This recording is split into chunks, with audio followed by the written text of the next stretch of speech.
డబ్బున్నోడిని ఒక రకంగా చూస్తాం, మనం డబ్బు లేనోడిని ఒక రకంగా చూస్తాం. మరి యేసయ్య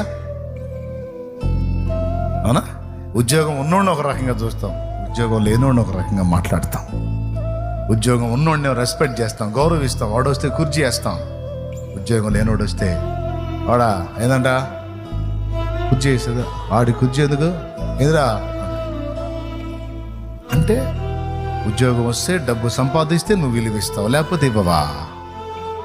అంటే నువ్వు ప్రేమిస్తుంది నా నుండి వచ్చే డబ్బుని కానీ నన్ను కాదు. అంత దిక్కుమాలిన ప్రేమ అన్నమాట నీ ప్రేమ.